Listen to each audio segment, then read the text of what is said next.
এক সাংবাদিকের murder investigation করতে গিয়ে পাওয়ান পৌঁছে যায় এক ভণ্ড বাবার আস্তানায়, যেখান থেকে তাকে উদ্ধার করতে হবে একটা নিষ্পাপ বাচ্চাকে। আর ঠিক তখনই তার সামনে আসে তার জীবনের সবচেয়ে বড় পরীক্ষা। তার ছোট ভাই নিচু জাতের মেয়েকে বিয়ে করায় তার নিজের বাবাই তাকে খুন করতে উঠে পড়ে লাগে। একদিকে ভণ্ড বাবার কালো সাম্রাজ্য ধ্বংস করা, অন্যদিকে বাবার হাত থেকে নিজের ভাইকে বাঁচানো। পাওয়ান কি পারবে এই দুটো কর্তব্য একসাথে পালন করতে? সেটাই দেখবো আজকের গল্প কর্তব্যতে। শুরুতেই আমাদের কিছু পুলিশ অফিসার দেখানো হয়, যেখানে আজ পাওয়ান নামের একজন পুলিশ অফিসারের জন্মদিন ছিল। তাই বাকি সবাই মিলে পাওয়ানের জন্মদিন উদযাপন করছিল, সবাই বেশ আনন্দ করছিল এখানে। তো আমরা জানতে পারি পাওয়ান ছিল অনেক সৎ একজন পুলিশ অফিসার। ছোট থেকে বড় সব কেস পাওয়ান খুব দক্ষতার সাথে সলভ করত, তাই তার নাম ডাকও অনেক ছিল। বাকি পুলিশ অফিসাররাও পাওয়ানকে খুব সম্মান করত। এখানে আমরা আশোক নামের একজন পুলিশ অফিসারকে দেখতে পাই। সে ছিল পাওয়ানের অনেক ভালো বন্ধু। আশোক পাওয়ানের অনেক প্রশংসা করে যে এত বয়স হওয়ার পরেও পাওয়ান ঠিক আগের মতোই দক্ষ আর দারুণ পুলিশ অফিসার আছে। যাক, এরপরই আশোক একটা ছুরি বের করে পাওয়ানের হাতে দেয়, আর পাওয়ানও ছুরি নিয়ে কেক কাটে। সবাই পাওয়ানকে অভিনন্দন জানায়। এখন বাকি সব পুলিশ অফিসাররা মিলে পাওয়ানকে একটা গিফট দেয়। পাওয়ান সেই গিফট বক্স খুলে দেখে সেখানে একটা সাদা জুতা ছিল। গিফট পেয়ে পাওয়ান তো অনেক খুশি। বার্থডে উপলক্ষে সবার ড্রিঙ্ক করার কথা ছিল, কিন্তু পাওয়ান তখন জানায় সে খাবে না। এরই মধ্যে পাওয়ানের ওয়াইফ কল করে। পাওয়ান কল রিসিভ করে তার ওয়াইফের সাথে টুকটাক কথা বলে। পাওয়ানের ওয়াইফ তাকে দ্রুত ডিউটি শেষ করে বাসায় ফিরতে বলে। তো এভাবে বউয়ের সাথে কথা বলা শেষে পাওয়ান কল কাটতেই তার ফোনে আর একটা কল আসে। আমরা জানতে পারি আসলে আজও পাওয়ানদের ডিউটি ছিল, আর আজ তাদেরকে একটা লেডি রিপোর্টার যার নাম রিমা, তাকে ট্রেন স্টেশন থেকে প্রোটেক্ট করে নিয়ে আসতে হবে। তবে কেউ বুঝতে পারে না একজন রিপোর্টারের কাছে কি এমন আছে যে তাকে প্রোটেক্ট করে নিয়ে আসতে হবে। তবে পাওয়ান এগুলো নিয়ে কাউকে কিছু ভাবতে বারণ করে সোজা ট্রেন স্টেশনে চলে যায়। কিছুক্ষণ পরই দেখা যায় রিমা ট্রেন থেকে নামে। পাওয়ানরা রিমাকে ওয়েলকাম জানায় আর তাকে প্রোটেকশন দিয়ে নিয়ে আসে। রিমা আর তার লোকেরা সামনের গাড়ি করে যেতে থাকে, আর পাওয়ানরা রিমাদের প্রোটেক্ট করার জন্য পেছনে গাড়ি নিয়ে আসতে থাকে। এর মধ্যেই আশোক ভাবতে থাকে যে আজকাল একজন রিপোর্টারের দামও এত বেশি বেড়ে গেল কি করে। যাক, এরই মধ্যে একটা বাইকে দুজন লোক চলে আসে। বাইকটা নিয়ে পাওয়ানদের গাড়ির সামনে অর্থাৎ রিমাদের গাড়ির পেছনে চলে আসে। প্রথমে পাওয়ান এটা স্বাভাবিক ভাবেই নেয়, সে এসবে খুব একটা পাত্তা দেয় না, তাই সে বাইকারকে সরে যেতে বলে। তবে দেখা যায় লোকগুলো তো তাদের বাইক নিয়ে রিমাদের গাড়ির সামনে চলে যায় আর রিমাদের উপরেই অ্যাটাক করতে থাকে। এটা থেকে পাওয়ানরা এবার তাড়াতাড়ি গাড়ি থামায় আর লোকগুলোকে গুলি করতে থাকে। তবে আশোকের হাতে তখনই একটা গুলি লেগে যায়। তবুও পাওয়ান থামে না, সে শেষ চেষ্টা করে আর তাদের মধ্যে একজনকে গুলি করে দেয়, কিন্তু আর একজন সেখান থেকে পালিয়ে যায়। পাওয়ানরা এরপর তাড়াতাড়ি করে রিমার কাছে আসে আর দেখে রিমা ততক্ষণে গুলিবিদ্ধ হয়ে মারা গেছে। অর্থাৎ ওই লোকগুলো এসেছিল রিমাকে মারতে, কিন্তু কেউ একজন সাধারণ রিপোর্টারকে কেন মারতে চাইবে এসবের কিছুই তারা বুঝতে পারে না। এদিকে পাওয়ানদের উপর তো রিমার সিকিউরিটির দায়িত্ব দেওয়া হয়েছিল, অথচ তা সত্ত্বেও রিমাকে তারা বাঁচাতে পারে না। দৃশ্য চলে যায় পরের দিন। চোখ খুলতেই পাওয়ান নিজেকে গাড়ির ভেতর দেখতে পায়, অর্থাৎ সে সারা রাত গাড়ির ভেতরেই ছিল। ততক্ষণে রিমার মার্ডারের কথা সব জায়গায় পৌঁছে যায়।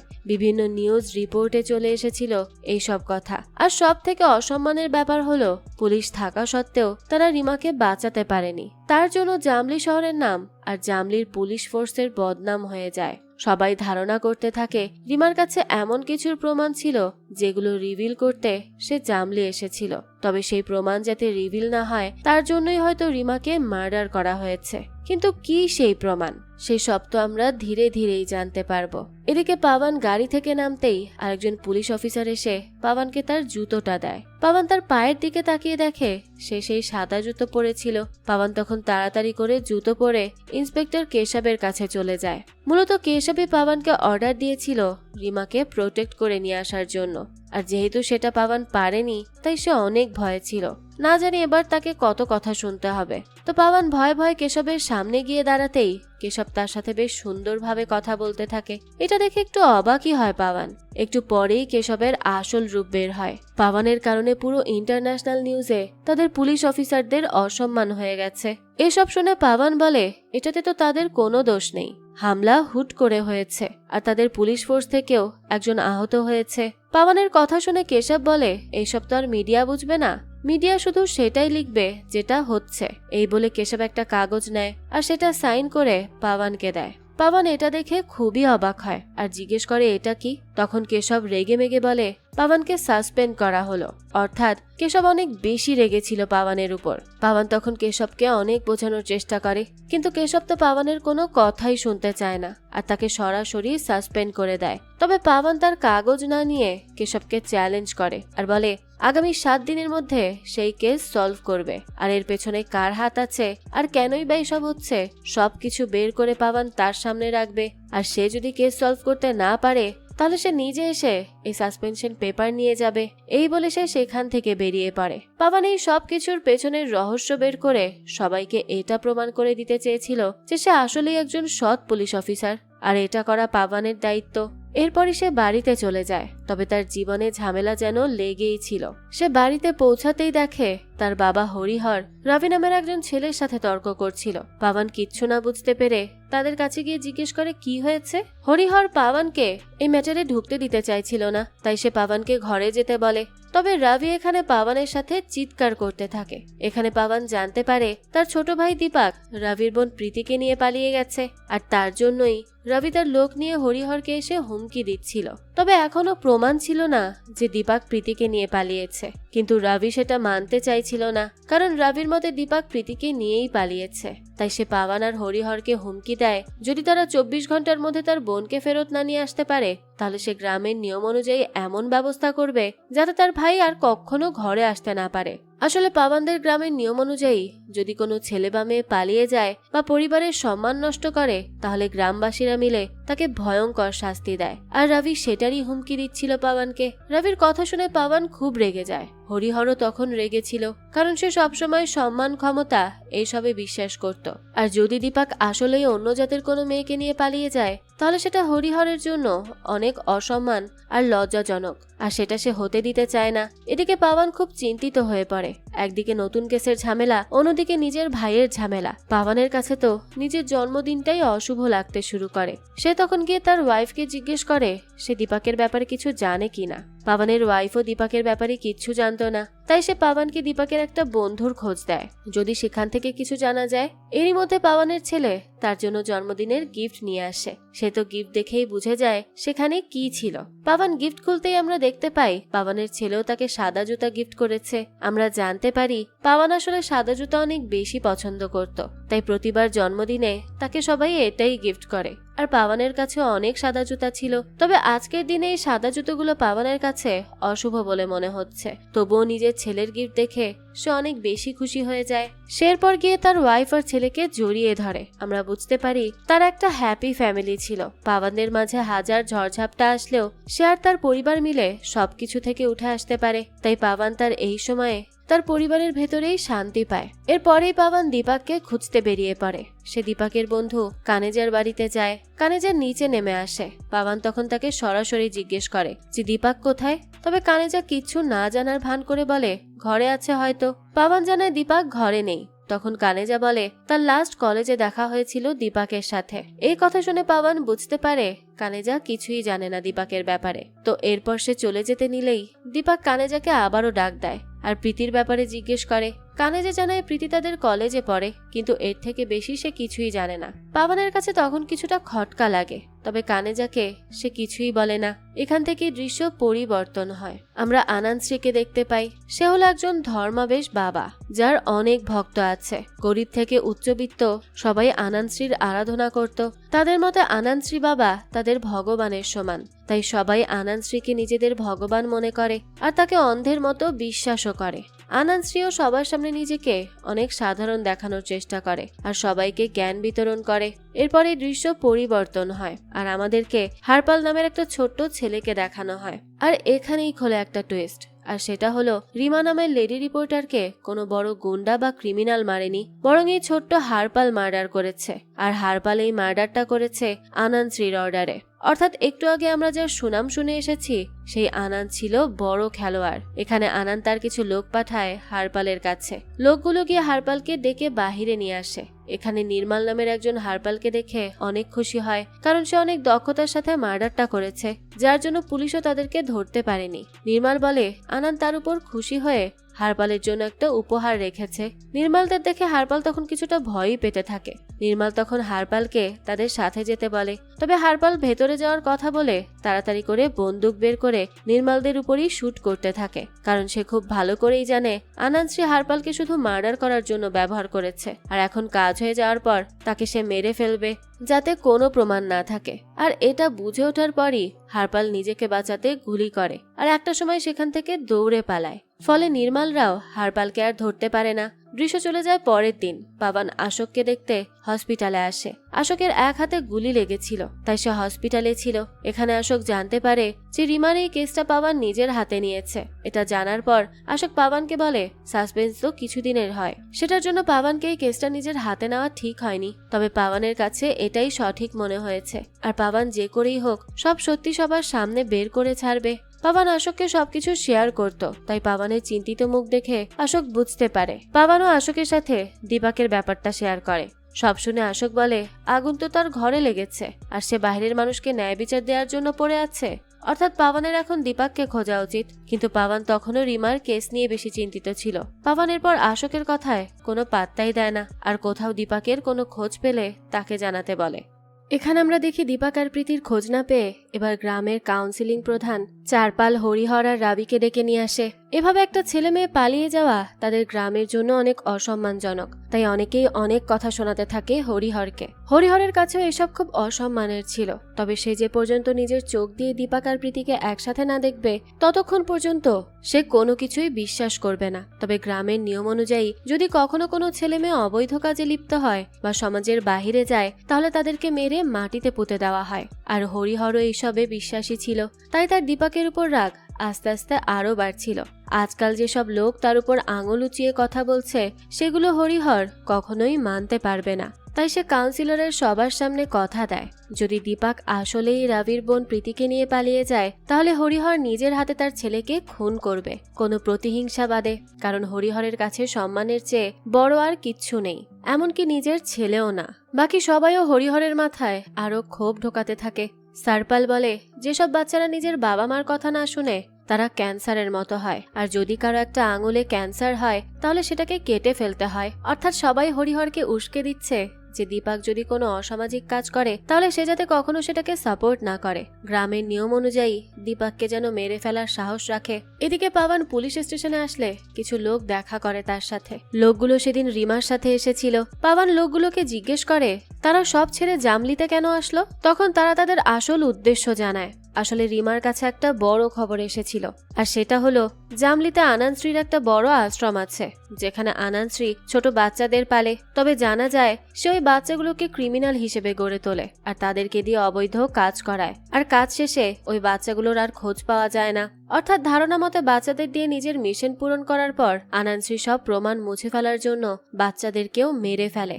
এইসব শোনার পর পাবন অনেক অবাক হয় আর বলে এই কেস হ্যান্ডেল করার জন্য পুলিশরা আছে, কিন্তু তাদের মতো রিপোর্টারদের কাছে কেসটা গেল কিভাবে। পাবনের কথা শুনে একজন বলে যখন কোনো কাজ পুলিশদের দিয়ে না হয় তখনই তো সেই কেসটা রিপোর্টারদের কাছে আসে। অর্থাৎ দেশের আইন সিস্টেমের অবস্থা এমন যে তারা কখনোই সত্যটাকে সবার সামনে তুলে আনে না। আর এই সিস্টেমের কারণেই এখনো বড় বড় ক্রিমিনাল মুক্ত আকাশে ঘুরে বেড়াচ্ছে। এসব শুনে পাবন বুঝতে পারে তাকে আগে এই সিস্টেমটা পরিবর্তন করতে হবে, কারণ একজন পুলিশ হিসেবে এটা আসলেই অসম্মানজনক যে তারা দেশের জন্য ভালো কিছু করতে পারছে না, উল্টো অপরাধীর সংখ্যা বাড়ছে। এখানে আমরা হারপালকে দেখি যে লুকিয়ে অনেকটা দূরে চলে এসেছিল। হারপাল আশেপাশে দেখে কেউ আছে কিনা, এরপরে একটা জায়গায় এসে বসে। সে টেবিলে বসতেই সামনে দেখে একজন বাবা মা তাদের সন্তানদের কত আদর যত্ন করে খাইয়ে দিচ্ছে। এটা দেখে হারপালের অনেক বেশি খারাপ লাগে, আর তখনই তার বাবা মার কথা মনে পড়ে। হারপাল কোনো মতে নিজেকে সামলে সেখান থেকে একটা দোকানে আসে আর ল্যান্ডলাইন দিয়ে কাউকে কল করার চেষ্টা করে, কিন্তু অপরজন কল না রিসিভ করায় হারপাল খুব কান্না করতে থাকে। এখানে আমরা জানতে পারি পাবনের ওয়াইফ বর্ষা আগে থেকেই সবকিছু জানতো দীপক আর প্রীতির ব্যাপারে। আর এটা পাবনকে জানাতেই পাবন বলে সেই কথা আগে কেন বলেনি, আগে বললে তো সে কোনো ব্যবস্থা নিত। বর্ষা জানায় সে চেয়েছিল পরিস্থিতি ঠান্ডা হলে তাকে সব জানাবে। পাবন চাইলেও তখন আর কিছু বলতে পারে না। এমনিতেই পাবন নিজের কেস নিয়ে অনেক বেশি ঝামেলায় ছিল। তার মধ্যে দীপকের নিখোঁজ হওয়ার পর পাবন আরো বেশি চিন্তিত হয়ে পড়ে, আর তার ওয়াইফ কিনা তার সুযোগের অপেক্ষা করছিল। পাবন আর বেশি কথা না বলে বর্ষাকে দীপকের লোকেশন বলতে বলে। বর্ষা তখন পাবনকে নিয়ে দীপকের কাছে চলে যায়, যেখানে দীপক আর প্রীতি লুকিয়ে ছিল। পাবন সেখানে যেতেই দীপক তাকে দেখে এগিয়ে আসে। পাবন তখন তাকে দেখে তাকে একটা চড় মেরে দেয়। সে ঠিক করে এসেছিল সে দীপককে অনেক কথা শোনাবে, তবে এতদিন পর ভাইয়ের মুখ দেখে সে বেশি কিছু বলতে পারে না। পাবনের শুধু একটাই চিন্তা ছিল যে দীপক আর কখনোই গ্রামে যেতে পারবে না, কারণ গ্রামবাসীরা অলরেডি দীপককে শাস্তি দেওয়ার প্ল্যান করে রেখেছিল। দীপক এবার পাবনকে তার আর প্রীতির বিয়ের ছবি দেখায়। পাবনেরও প্রীতিকে দেখে খুব ভালো লাগে। আমরা বুঝতে পারি পাবন দীপককে অনেক ভালোবাসে, তাই সে চাইলেও তাকে কিচ্ছু বলতে পারে না। পাবনের পর তাকে জিজ্ঞেস করে তারা এরপর কি করার প্ল্যান করেছে। দীপক বলে বাকিটা সে দেখবে, অর্থাৎ পাবন দেখবে। এ কথা শুনে পাবন বলে সে তো জানে তাদের বাবার ব্যাপারে, বাবা কোনোদিন অন্য জাতির একটা মেয়েকে নিজের ছেলের বউ হিসেবে মেনে নিবে না, তাহলে সে কেন এমনটা করতে গেল। দীপক তখন বলে ভালোবাসা কখনো জাত ধর্ম দেখে হয় না। পাবন তখন বুঝতে পারে দীপক আসলেই প্রীতিকে অনেক ভালোবাসে, তবে তাদের গ্রাম আর গ্রামের মানুষ অন্যরকম ছিল। তারা নিজেদের সম্মানকে সবার আগে প্রায়োরিটি দেয়, আর এই সম্মানের জন্য তারা যে কোনো পদক্ষেপ নিতে পারবে। তাই পাবন চায় দীপকরা এই গ্রাম থেকে অনেক দূরে কোথাও চলে যাক, আর সেখানে গিয়ে নিজেদের সুন্দর একটা সংসার পাতুক। পাবন ভালো করেই জানে দীপকরা যেখানে আছে সেই জায়গাটা মোটেও নিরাপদ না, যে কোনো সময় গ্রামবাসীরা দীপকদের খুঁজে ফেলতে পারে। তাই পাবন একটা নিরাপদ জায়গার সন্ধান খুঁজতে থাকে। তার আগে সে দীপককে কিছু টাকা দেয় কয়দিন চলাফেরা করে থাকার মতো। এটা দেখে দীপক খুব খুশি হয় আর সাথে সাথে পাবনকে জড়িয়ে ধরে। দীপক জানে পাবন তার যে কোনো বিপদে তার পাশে দাঁড়াবে, তাই সে তার উপর অনেক ভরসা করত। দৃশ্য চলে যায় পরের দিন। আশোক তার কাজে ফিরেই পাবনকে একটা এভিডেন্স এনে দেয়, যেটার মাধ্যমে খুনিদের ধরা যেত। আশোক সেই জায়গায় সিসিটিভি ফুটেজের রেকর্ড নিয়ে আসে, যেই জায়গাতে রিমাকে মার্ডার করা হয়েছিল সেই জায়গার আর কি। পাবন তখন সেই ফুটেজ চেক করে হামলাকারীদের বাইকের নাম্বার দেখতে পায়। নাম্বার পেতেই পাবন ওই বাইকের মালিককে খোঁজে আর তার কাছে যায়। তবে সেখানে গিয়ে জানতে পারে যে ওই বাইক মালিকের বাইকটা 7 দিন আগেই চুরি হয়ে গিয়েছিল, অর্থাৎ হামলাকারী এমনভাবে সবকিছু সাজিয়েছে যাতে কেউ তাদের ধরতে না পারে। আর সবকিছুর প্রমাণ দেখে পাবন খুব ভালো করেই বুঝে যায় যে আসল খুনিদের ধরা এতটাও সহজ হবে না। এখানে হতাশ হয়ে পাবন আর আশোক বাহিরে আসতেই তাদের সামনে দিয়ে আনন্দশ্রীর একটা বড় পোস্টার যায়। আনন্দশ্রীকে দেখতেই পাবনের মাথায় আসে তারা সরাসরি আনন্দশ্রীর কাছে যাবে, কারণ ওই রিপোর্টারটা জামলিতে এসেছিল আনন্দশ্রীর সত্য সবার সামনে আনার জন্য, অর্থাৎ তার ভেতরেই কিছু তো একটা আছে। এই কাজে আশোক প্রথমে রাজি হয় না, কিন্তু পাবন তাকে নিয়ে আনন্দশ্রীর আশ্রমে চলে যায়। এখানে আনন্দশ্রীও পাবনদের কাছে আসে আর তাদের সামনে এমন করে কথা বলতে থাকে যেন সে এসব কিছুই জানে না। এখানে আমরা জানতে পারি আশোক আনন্দশ্রীর ভক্ত ছিল। এছাড়াও পাবনের বাবা অর্থাৎ হরিহরও আনন্দশ্রীর অনেক বড় ভক্ত। বলতে গেলে সে একজন অন্ধ ভক্ত ছিল, তাই তার ভক্তের ছেলেকে দেখে আনন্দশ্রীর বরং ভালোই লাগে। আনন্দ জানে তাকে কেউ কখনো এক্সপোজ করতে পারবে না, তাই সে পাবনকে দেখেও ভয় পায় না। এখানে পাবন আনন্দশ্রীকে তার আশ্রম থেকে বাচ্চা উদয়ের কথা বলে। আনন্দশ্রী তখন উল্টো পাবনকে হুমকি দেয়। এদিকে এই খবর শেখর শোনার পর সে পাবনদের ডাকে আর অনেক কথা শোনায়। সে তো ভয়ে ছিল, কারণ আনন্দ অনেক পাওয়ারফুল ছিল। এখানে আমরা বুঝতে পারি আসলে শেখরও আনন্দশ্রীর সাথে মিলিত ছিল, অর্থাৎ সে আনন্দশ্রীর ভক্ত ছিল। সে তখন পাবনদের বলে আনন্দশ্রীর এক কথায় পাবনদের চাকরিও চলে যেতে পারে, আর তারা তাকে নিয়েই তদন্ত করার জন্য তার কাছে চলে গেছে। শেখরের কথা শুনে দুজনেই চুপ থাকে। তখন সে পাবনদের হারপালের ছবি দেখায় আর জানায় এই ছেলেই মার্ডার করেছে রিমার। হারপালের ছবি দেখে পাবন অনেক বেশি অবাক হয়, কারণ হারপাল অনেক ছোট বাচ্চা ছিল, আর এই ছোট্ট ছেলে কখনো খুন করতে পারে এটা তো বিশ্বাসই হচ্ছিল না তার। শেখর তখন পাবনকে অর্ডার দেয় হারপালকে খুঁজে বের করতে আর এই কেসটা শেষ করতে। এখানে আমরা দেখি হারপাল জামলি থেকে অনেক দূরে এসে কোনো মতে চলে ফিরে নিজের জীবনযাপন করছিল। তবে যে কোনো সময় হারপাল আনন্দশ্রীর লোকের হাতে পড়ে যেতে পারে, তাই সে খুব সাবধানে থাকছিল। এখানে পাবনরাও হারপালের বাবার খোঁজ পেয়ে যায়। আশোকও অনেক চিন্তিত হয়ে পড়ে, কারণ হারপালের বাবা একজন প্রিন্সিপাল ছিল, আর প্রিন্সিপালের ছেলে কি করে খুনি হতে পারে। তবে পাবন জানতো এতটুকু বাচ্চা কিছুতেই নিজে থেকে কাউকে খুন করবে না, তাকে দিয়ে খুন করানো হয়েছে। তাই পাবনের চোখে হারপাল অপরাধী ছিল না। তবে পাবন দীপকের ব্যাপার নিয়েও অনেক বেশি চিন্তিত ছিল। সে দীপকের সামনে নর্মাল থাকার চেষ্টা করলেও পাবন ভালো করে জানতো যে গ্রামে এখনো মানুষ দীপককে খুঁজে বেড়াচ্ছে তাকে মারার জন্য। তাই পাবনকে যে করেই হোক দীপককে সেফ জায়গায় পাঠাতে হবে। আর এই সবকিছু পাবন আশোকের সাথে শেয়ার করে। এরপর সে ফিরে আসে বাড়িতে আর এসেই দেখে হরিহর দীপকের ঘর তন্ন তন্ন করে খুঁজছে। কোথাও দীপকের কোনো প্রমাণ পাওয়া যায় নাকি। যাতে করে সে দীপাককে ধরতে পারে। এইসব দেখে পাবন তার বাবাকে আটকানোর চেষ্টা করে, কিন্তু হরিহরের সম্মানের ভয় এতটাই তাকে আঁকড়ে ধরেছিল যে সে এই সময় যে কোনো ধরনের কাণ্ড ঘটিয়ে দিতে পারে। পাবন হরিহরকে বোঝায় যে দীপাক তার ছেলে, তার উচিত সবকিছু বুঝে শুনে সিদ্ধান্ত নেওয়া। তবে হরিহর তার কোনো কথারই উত্তর দেয় না। অর্থাৎ হরিহর তার নিজের কথাতেই অটুট থাকবে আর নিজের ছেলের চিন্তা না করে সমাজে কিভাবে মুখ উঁচু করে দাঁড়ানো যায় সেই ব্যবস্থা করবে। এরই মাঝে পাবন জানতে পারে হরিহর তার ছেলে হানিকে নিয়ে গ্রামের কাউন্সিলরের কাছে গিয়েছিল। এটা শোনা মাত্রই পাবন হরিহরকে দেয়ালে চেপে ধরে আর হুমকি দেয় যে সে যদি আর কখনো তার ছেলেকে নিয়ে ওইসব জায়গায় যায় তাহলে পাবন ভুলে যাবে যে হরিহর তার বাপ। আসলে কাউন্সিলর লোক সব অন্ধভক্ত আর গুজব ছড়ানো লোক। এসব লোকই হরিহরের মাথায় সম্মান লজ্জা এইসবের চিন্তা ঢুকিয়েছে। আর পাবন চায় না বড় হয়েও তার ছেলে হরিহরের মতো নিকৃষ্ট হোক, যে কিনা শুধু নিজের সম্মানের কথা চিন্তা করবে। পাবন রেগে মেগে হরিহরকে ছেড়ে ছাদে চলে আসে। কিছুক্ষণ পর বার্ষাও সেখানে আসে। পাবনের ভালো খারাপ সব পরিস্থিতিতেই বার্ষা ছিল, তাই এখনো সে পাবনকে সবকিছুর জন্য সান্ত্বনা দেয়। এদিকে আশোক হারপালের বাবার খোঁজ নিয়ে নেয় আর পাবন মিলে তার কাছে যায়। হারপালের বাবা দামদার পাবনের দিকে এগিয়ে আসে। পাবন তখন দামদারকে হারপালের ছবি দেখায় আর জিজ্ঞেস করে এটাকে সে চিনে কি। দামদার বলে এটা তো হারপাল, তার ছেলে। দামদার অনেক চিন্তিত হয়ে পড়ে। এখানে আমরা জানতে পারি দামদার তার ছেলেকে জন্ম হওয়ার পর থেকে আনান্ত্রীর কাছে দিয়ে দিয়েছিল। আসলে 10 বছর ধরে দামদারের কোনো বাচ্চা হচ্ছিল না, তবে তার মতে তারা আনান্ত্রীর কাছে গিয়ে আশীর্বাদ চাইতেই হারপালের জন্ম হয়। তাই আনান্ত্রী দামদারকে শর্ত দিয়েছিল যে তার বাচ্চা হলে সেটা আনান্ত্রীর কাছেই বড় হবে। তাই হারপাল হওয়ার পরপরই তারা তাকে নির্ভয়ে আনান্ত্রীর কাছে দিয়ে দেয়। এসব শুনে পাবন পরিষ্কার হয়ে যায় যে রিপোর্টারদের কাছে আসা খবর একদম সত্যি ছিল। আনান্ত্রী ছোট ছোট বাচ্চাদের নিজের কাছে রেখে তাদেরকে ব্যবহার করে এরপর গায়েব করে ফেলে, আর হারপালও সেটার শিকার হয়েছে। তাই পাবনের এখন যে করেই হোক হারপালকে খুঁজে বের করতে হবে, তাহলেই তারা সব সত্য বের করতে পারবে। কিন্তু সেই দায়িত্ব কোর্ট থেকে না আসা পর্যন্ত পাবন তো কিছুই করতে পারবে না। তাই সে দামদারকে বলে থানায় গিয়ে হারপালের ব্যাপারে একটা মিসিং রিপোর্ট করতে। তবে এতে আনান্ত্রীর নাম এসে যায় দেখে দামদার এই কাজ কিছুতেই করতে চাইছিল না। এটা দেখে পাবন খুব রেগে যায় আর বলে তার ছেলের থেকেও কি আনান্ত্রীর ভক্তি বেশি। দামদার তখন চুপ করে থাকে। এদিকে আশোক পাবনকে বারবার আটকাচ্ছিল যাতে পাবন আনান্ত্রীর বিরুদ্ধে কোনো কথা না বলে, না হলে তো তারা বিপদে পড়বে। তবে পাবনের কাছে তার কর্তব্য সবার আগে, আর এই কর্তব্যের জন্য কোনো আনান্ত্রীকে দেখেই সে ভয় পাবে না। এখানে দামদারও অবশেষে রাজি হয়ে যায় হারপালের হারিয়ে যাওয়ার ব্যাপারটা নিয়ে এফআইআর করার জন্য।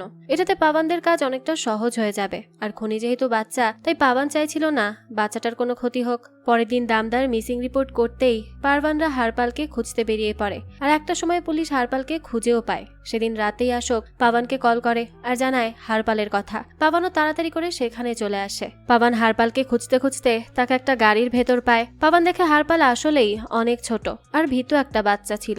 হারপাল এখানে অনেক বেশি ভয়ে ছিল। পাবন হারপালের কাছে গিয়ে তখন তার নাম জিজ্ঞেস করে সবকিছু শিওর হওয়ার জন্য।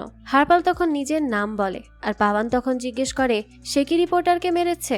এই কথা শুনে হারপাল খুব কাঁদতে থাকে আর কাঁদতে কাঁদতে পাবনকে বলে সে তাকে মেরে ফেলবে। পাবন তখন অবাক হয়ে জিজ্ঞেস করে কে? আনান্ত্রী। আসলে এই আনান্ত্রী তার আশ্রমে সব বাচ্চাদের অনেক বেশি অত্যাচার করে, আর এভাবেই সে সবাইকে দিয়ে নানা ধরনের খারাপ কাজ করায় আর কাজ শেষে তাদেরকে মেরে ফেলে। কিন্তু হারপাল এইসবের শিকার হতে চাইছিল না। সে তার বাবা মার কাছে ফিরে যেতে চায়। তখনই আনান্ত্রী হারপালকে রিমাকে মারার অর্ডার দেয় আর বলে এই কাজ করলে তাকে ছেড়ে দেওয়া হবে। হারপালও সেখান থেকে মুক্তি পাওয়ার আশায় আনান্ত্রীর কথা মেনে নেয়। তবে এখন তো আনান্ত্রীর লোকেরাই হারপালকে মারার জন্য খুঁজছে। পুরো ঘটনা শুনে পাবন বুঝতে পারে সমাজের লোকজন আনান্ত্রীর যেভাবে অন্ধভক্ত হয়ে আছে, সেই ভক্তির সুযোগ নিয়েই আনান্ত্রী তাদের সমাজে কত জঘন্য জঘন্য কাজ করে যাচ্ছে, আর সেটার শাস্তি পাবন হারপালকে দিতে চায় না। পাবনের কাছে যেহেতু হারপালের নিখোঁজ হওয়ার রিপোর্ট আছে, তাই সেটাকে কাজে লাগিয়ে সে হারপালকে বাঁচাতে পারবে। তাই এই খবর পাবন আশোককে ছাড়া আর কাউকে জানায় না। কিন্তু আশোক তো শেখরকে নিয়ে ভয় পাচ্ছিল, কারণ সে তাদেরকে হারপালকে খুঁজে আনার অর্ডার দিয়েছে। তবে পাবন জানে শেখর হারপালকে নিয়ে আবারও আনান্ত্রীর কাছে দিয়ে দিবে আর আনান্ত্রী হারপালকে মেরে ফেলবে। তাই পাবন তাকে কিচ্ছু না জানিয়ে হারপালকে নিজের সাথে নিয়ে যায়। দৃশ্য চলে যায় পরের দিন। পাবন হারপালকে নিয়ে কোর্টে আসে। সে হারপালকে আশোকের সাথে রেখে নিজে ভেতরে চলে যায়। এরই মধ্যে শেখর হারপালের খোঁজ পেয়ে সেখানে চলে আসে আর আশোকের কাছ থেকে জোর করে হারপালকে নিয়ে যেতে থাকে। এটা দেখে পাওয়ান তাড়াতাড়ি সেখানে আসে, তবে ততক্ষণে শেখর হারপালকে নিয়ে সেখান থেকে চলে যায়। পাওয়ান এটা বুঝতে পেরে গাড়িতে উঠে শেখরের পেছন পেছন যেতে থাকে। পাওয়ান শেখরকে কলও করে। শেখর তখন কল রিসিভ করতেই পাওয়ান বলতে থাকে সে যেই ছেলেকে নিয়ে যাচ্ছে তার মিসিং রিপোর্ট কিন্তু লেখা আছে, আর এছাড়াও হারপাল আনন্দশ্রীর কুকর্মের ব্যাপারে সবকিছু স্বীকার করে নিয়েছে।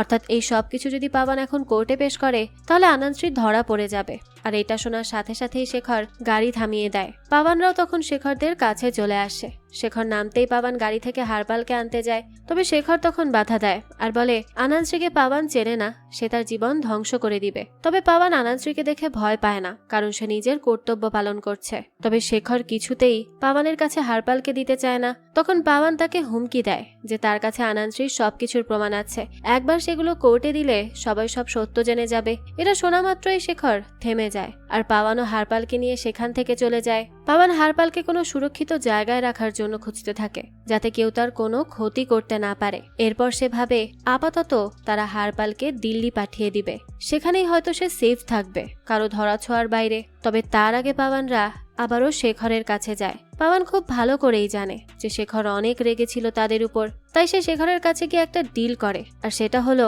যে সে যদি হারপালকে পাওয়ানের হাতে ছেড়ে দেয় তাহলে পাওয়ানও আনন্দশ্রীর বিরুদ্ধে কোনো প্রমাণ কোর্টে দিবে না। অর্থাৎ পাওয়ান হারপালকে বাঁচাবে আর শেখর আনন্দশ্রীকে বাঁচাবে। আর এই ডিলে শেখর তখন রাজি হয়ে যায়, কারণ সে নিজেও আনন্দশ্রীর অনেক বড় ভক্ত ছিল। তার কোনো ক্ষতি হোক সেটা সে চায় না, আর তার যে কোনো বড় বড় কুকর্ম শেখরই ঢেকে দিত। তাই এইবারও পাওয়ানের শর্তে সে হারপালকে পুরোপুরি তার কাছে দিয়ে দেয়, যাতে করে পাওয়ান আর কোনো ঝামেলা না করে। পাওয়ানও তখন হারপালকে নিয়ে তাড়াতাড়ি বেরিয়ে যায় তাকে দূরে দিয়ে আসার জন্য। তার আসলে হারপালকে নিয়ে অনেক বেশি চিন্তা হচ্ছিল, যদি কেউ তার কোনো ক্ষতি করে বসে। তবে আশোক পাওয়ানকে তখন আটকায় আর বলে এত ঝামেলার মাঝে পাওয়ানকে তো দীপাকের কথাও ভাবতে হবে। দীপাকের কথা শুনে পাওয়ান তখন সাথে সাথে থেমে যায়, কারণ এই কেসের জন্য পাওয়ান দীপাকের সুরক্ষার কথা ভুলেই গিয়েছিল, যেটা তার মোটেও উচিত হয়নি। আশোকের পর পাওয়ানকে একটা সুরক্ষিত জায়গার কথা বলে, যেখানে তারা থাকলে কেউ তাদেরকে ধরতে পারবে না। আর আশোক হারপালকে দিল্লি পৌঁছে দেওয়ার কাজ নিজের হাতে নেয়। পাওয়ানও আশোককে বিশ্বাস করে হারপালকে তার হাতে তুলে দেয়। তবে যাওয়ার আগে পাওয়ান হারপালের কাছে যায় আর তার হাতে কিছু টাকা ধরিয়ে দেয় আর বলে দিল্লিতে গিয়ে নতুন জীবন শুরু করতে। আর তার বাবা মাও এখন তাকে নিয়ে চিন্তা করে না, তাই তাকেও তার বাবা মার কথা চিন্তা করলে চলবে না, নিজেকে নিয়ে চিন্তা করতে হবে। জীবনে অনেক ভালো কিছু করতে হবে, উঠে দাঁড়াতে হবে। হারপালও তখন পাওয়ানের সব কথা অনেক মনোযোগ দিয়ে শোনে। এরপর দেখা যায় পাওয়ান বার্ষাকে সাথে নিয়ে দীপকদের কাছে যায়। দীপক আর প্রীতিকে নিয়ে আশোকের দেওয়া লোকেশনে চলে যায় সে। পাওয়ানের কাছেও মনে হচ্ছিল এই জায়গাটা সুরক্ষিত, তবে কতক্ষণ এই জায়গা যে সুরক্ষিত থাকবে সেটা সে জানে না। তাই সে দীপককে একটা ফোন আর কিছু টাকা দেয় আর বলে সময়ের আগেই তারা যাতে এই জামলি থেকে অনেক দূরে চলে যায় আর যেন নতুন করে তাদের জীবনটা শুরু করে। এখানে থাকলে তারা কখনোই ভালো থাকতে পারবে না, কেউ না কেউ তাদের ক্ষতি করতে আসবেই আসবে। আর একটা কথা, তারা যেন কিছুতেই গ্রামবাসীদের হাতে না পড়ে, তাহলে অনেক বেশি ঝামেলা হয়ে যাবে। দীপক তখন পাওয়ানের এই সাহায্যের জন্য অনেক বেশি খুশি হয়। পাওয়ান তখন দীপককে আর একটা কথা বলে, সে যেন এই আশা ছেড়ে দেয় যে বাবা তাদেরকে মেনে নিবে, কারণ তারা খুব ভালো করেই জানে হরিহর ইহ জন্মেও দীপককে মেনে নিবে না। এরই মাঝে শেখরও মিডিয়ার সামনে গিয়ে আনন্দশ্রীর উপর লাগানো সব দোষ উঠিয়ে নেয় আর জানায় পুলিশ ফোর্স এখনো রিমার খুনিকে ধরার চেষ্টা করছে। তবে এই খুনির সাথে আনন্দশ্রীর কোনো ধরনের কোনো হাত নেই। আনন্দশ্রীকে বাঁচাতে পেরে শেখরও অনেক বেশি খুশি ছিল। পাওয়ান তখন শুধু তাকিয়ে তাকিয়ে দেখছিল যে সে একজন পুলিশ অফিসার হয়েও নিজের কর্তব্যকে বাদ দিয়ে ভক্তির অনৈতিক কাজ ঢাকতে ব্যস্ত। তবে হারপালকে নিজের কাছে পেয়ে পাওয়ান আর কিছুই বলে না। এদিকে হরিহর এখন পর্যন্ত নিজের রাগ দমন করেনি। সেই সময় পাওয়ান গিয়ে হরিহরের সাথে কথা বলার চেষ্টা করে আর সব ভুলে দীপককে মাফ করে দিতে বলে। তবে হরিহর নিজের কথাতেই অটুট থাকে, তাই পাওয়ান আর বেশি কিছু বলে না। তবে পাওয়ানের মন অনেক বেশি খারাপ ছিল এই সব কিছুর জন্য। হরিহরের মতো নির্দয় মানুষ পাওয়ান আর কখনো দেখেনি। বাবা হিসেবে হরিহর কোনো দায়িত্ব পালন করেনি, শুধু সমাজের কথাই চিন্তা করে গেছে। এসব নিয়ে পাওয়ান তার কাজেও মনোযোগ দিতে পারছিল না, তার মুড অফ ছিল।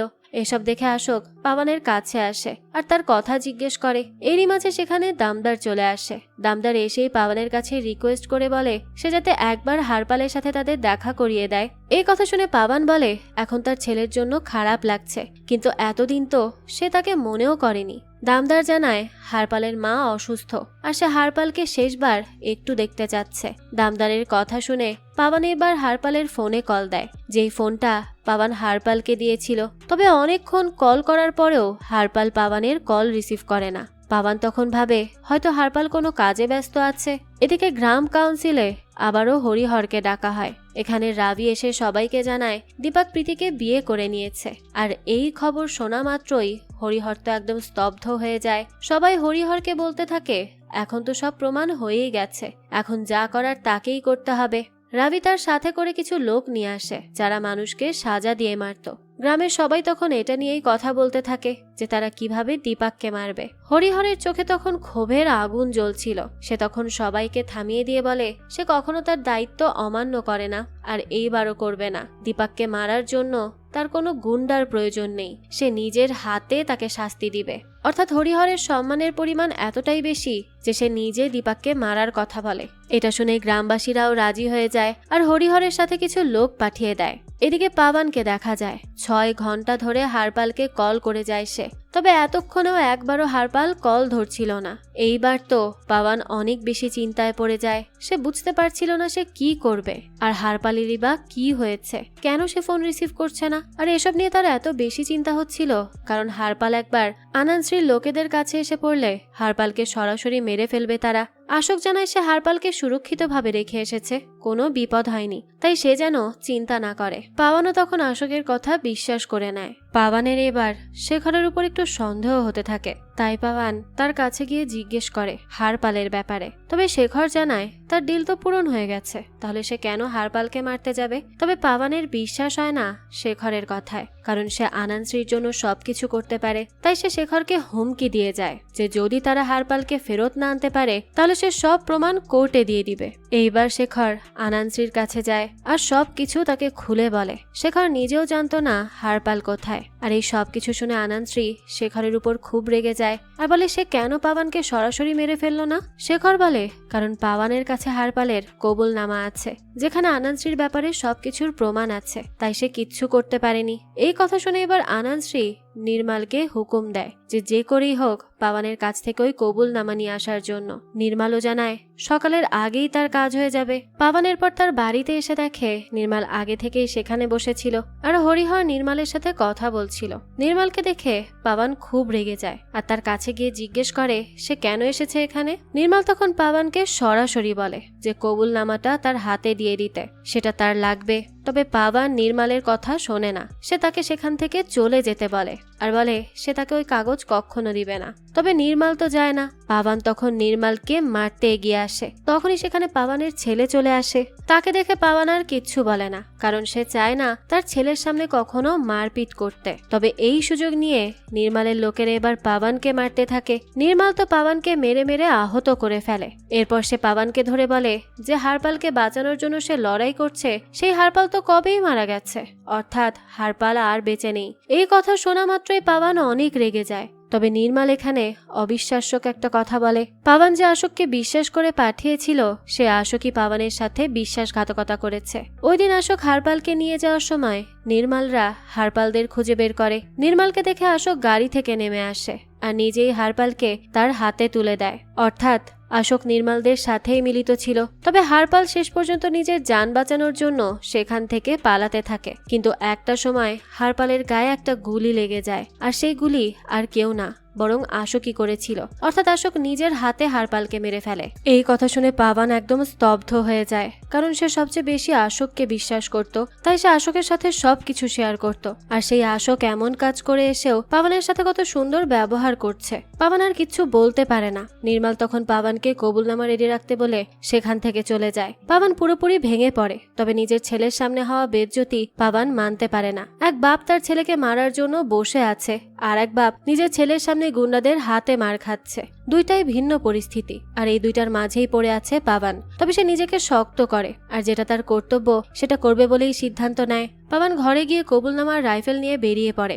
বর্ষা জানতো না পাবান কি করতে চলেছে, তবে সে পাবানকে আটকায় না। সে প্রথমে আশোকের কাছে যায়। আশোক পাবানকে দেখে আবার কেয়ার করার ভান করে। তবে এইসব দেখে পাবানের কাছে অবাক লাগে যে আশোক কতটা মিথ্যা নাটক করেছে এতদিন তার সাথে, আর এখনো করছে। পাবান জানায় সে আনানশ্রীর কাছে হারপালের কবুলনামা দিয়ে দিবে। এই কথা শুনে আশোকও মনে মনে খুশি হয়ে যায়, কারণ সেও চায় না আনানশ্রী ধরা পড়ুক। সে রাতেই পাবান আশোককে নিয়ে একটা নির্জন জায়গায় চলে আসে। সেখানে আগে থেকে নির্মাল দাঁড়িয়েছিল। পাবানকে দেখে নির্মাল ভাবে হয়তো পাবান হার মেনে নিয়েছে। সে গিয়ে তখন রাবিকে হারপালের কবুলনামা দিয়ে দেয়। এটা দেখে নির্মাল হাসতে থাকে। সে কবুলনামা নিয়ে চলে যেতে নিলেই পাবান নির্মালকে আবারও ডাকে, আর এইবার কোনো কথা না বলেই পাবান সোজা নির্মালকে গুলি করে মেরে ফেলে। এই দৃশ্য দেখে আশোকও অবাক হয়ে যায়। এবার পাবান আশোকের দিকে এগিয়ে আসে। সে নিজের মনের সাথে যুদ্ধ করে সিদ্ধান্ত নিয়েছে সে নিজের কর্তব্য পালন করবে, আর এই কর্তব্য পালন করার জন্য যদি সমাজ থেকে বর্জ্য পরিষ্কার করতে হয় তাহলে পাবান তাই করবে। আর এই বর্জ্যগুলো হলো তারা যারা অন্যায়কে নিজের চোখে দেখেও অন্যায়কে সাপোর্ট করে, সাথে নিজের স্বার্থের জন্য অন্যের ভালো থাকা ভুলে যায়। পাবান আশোককেও মারতে আসে, কারণ আশোক একজন বিশ্বাসঘাতক ছিল যে কিনা পুলিশ হয়েও একটা বাচ্চাকে মেরে ফেলতে দুইবার ভাবেনি। আশোকও ধরা পড়ে। এবার পাবানকে সব থেকে অবাক করা ব্যাপার জানায়। সেটা হলো পাবানের বাবা অর্থাৎ হরিহর দীপককে নিজের হাতে মেরে ফেলেছে। এই কথা শোনার পর পাবান স্তব্ধ হয়ে যায়। আসলে প্রীতি আশোকদের জাতের ছিল না, আর আশোক চাইতো না তাদের জাতির মেয়ে অন্য কোনো জাতির সাথে বিয়ে করুক। তাই আশোক নিজেই হরিহরকে দীপকের কাছে নিয়ে যায়, আর হরিহরও দীপককে নিজের হাতে খুন করে। সব শুনে পাবানের যেন পৃথিবী থমকে যায়। সেই সুযোগে আশোক পালাতে চাইলে পাবান তাকে ধরে একের পর এক গুলি করে মারে। যা ঘটার এতদিনে পাবানের জীবনে সব ঘটে গেছে। এখন সবকিছু পাবান পরিষ্কার করতে চায়। কিছুক্ষণ পর সেখানে পুলিশরা চলে আসে। তবে পাবান মিডিয়াতে জানায় আনন্দের লোকেরা তাদের উপর হামলা করেছে। পাবান নিজেকে বাঁচিয়ে নেয়। এদিকে শেখর এসে পাবানকে ধরে। তবে পাবান শেখরকে সত্যি জানিয়ে দেয় যে তিনজনকে সে নিজেই মেরেছে, আর এখন তার পালা। অর্থাৎ শেখর এতদিন যা অন্যায় করেছে তাকেও পাবান একদিন না একদিন মেরে ছাড়বে। পাবান জানায় সে আনানশ্রীর বিরুদ্ধে সব প্রমাণ সহ কবুলনামা সবকিছু কোর্টে দিয়ে দিয়েছে। এখন তারা সবাই ধরা পড়বে আর সত্যি সামনে আসবে।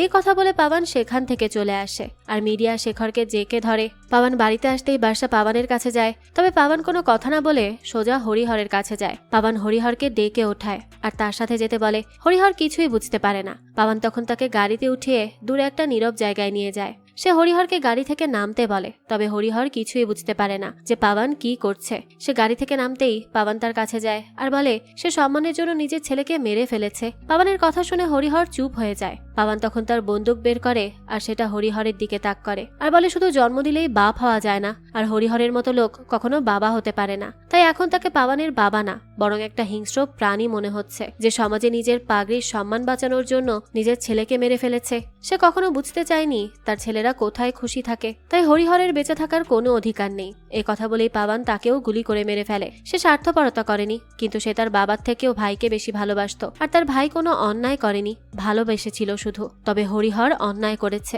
আর অন্যায়ের শাস্তি অবশ্যই আছে। তাই পাবান তার কর্তব্য পালন করে। হরিহরকে মেরে পাবান তার বাবার লাশ সেখানেই পুড়িয়ে ফেলে। হরিহর নিজের সম্মান বাঁচানোর জন্য যা করেছে সেটা কখনোই একটা আদর্শ বাবার কাজ না, কিন্তু পাবান আদর্শ অফিসার হিসেবে তার কর্তব্য করেছে। একজন খুনিকে শাস্তি দিয়েছে। পাবানের পর সেখান থেকে চলে আসে। সে বাড়িতে আসতেই বর্ষা তার মুখ দেখে সবকিছু বুঝে যায়। তবে সে জানে পাবান যা করেছে সৎ সাহসের সাথে করেছে। অন্যায়কে সে কখনো প্রশ্রয় দেয়নি। শেষে আমরা পাবানকে তার শান্তির জায়গায় দেখতে পাই। পাবানের পরিবার, বর্ষা আর তার ছেলে, এইসবই পাবানের কাছে সব। কর্তব্যের পাল্লা ভারী হওয়ার সময় পাবান শুধু তার এই পরিবারকেই কাছে পেয়েছে। তাই এখনো 4 জনকে খুন করে পাবানের কোনো আফসোস ছিল না, কারণ সে সমাজ থেকে বর্জ্য দূর করেছে। আর এরই সাথে আমাদের আজকের গল্পটা এখানেই শেষ হয়ে যায়। তবে আমরা এখনো জানতে পারি না যে আনানশ্রীর ভেতরের সব কুকর্ম আসলেই সবার সামনে আসে কিনা। তবে আজকের গল্পটি আমাদের একটাই মেসেজ দেয়, আর সেটা হলো আমাদের ধর্ম আর কর্ম দুইটাই আছে। তবে আমরা ধর্মের পেছনে ছুটতে গিয়ে কর্ম ভুলে যাই, আবার কর্মের পেছনে ছুটতে গিয়ে ধর্ম ভুলে যাই। তবে এই ধর্ম কর্মের মাঝে আরেকটা জিনিস আছে, সেটা হলো কর্তব্য। কর্তব্যের কথা আমরা মনেই রাখি না। তবে শেষে পাবান তার কর্তব্য পালন করেছে। সমাজ বা আইনের সিস্টেম ঠিক করতে না পারলেও সে লড়াই করে গেছে। তো এই তো ছিল আজকের গল্প। এই পুরো গল্পটা আপনাদের কাছে কেমন লেগেছে সেটা অবশ্যই আমাদেরকে কমেন্ট করে জানাবেন। যদি এতটুকুও ভালো লেগে থাকে তাহলে একটি লাইক দিয়ে যাবেন। আর হ্যাঁ, আমাদের এই চ্যানেলে কিন্তু প্রতিনিয়তই নতুন নতুন ভিডিও আপলোড করা হয়। সেই সব ভিডিওর আপডেট পেতে আমাদের চ্যানেলটিকে সাবস্ক্রাইব করে বেল আইকনে অল দিয়ে রাখতে কিন্তু ভুলবেন না। আর একটা কথা, আমাদের সকল ভিডিওর আপডেট পেতে জয়েন করতে পারেন আমাদের হোয়াটসঅ্যাপ চ্যানেলে, লিংক ডেসক্রিপশন বক্সেই দেওয়া আছে। আজকে তাহলে এই পর্যন্তই। আবারও হাজির হব নতুন কোনো ভিডিও নিয়ে। সেই পর্যন্ত সবাই ভালো থাকবেন আর আমাদের চ্যানেলের সাথেই থাকবেন। ধন্যবাদ।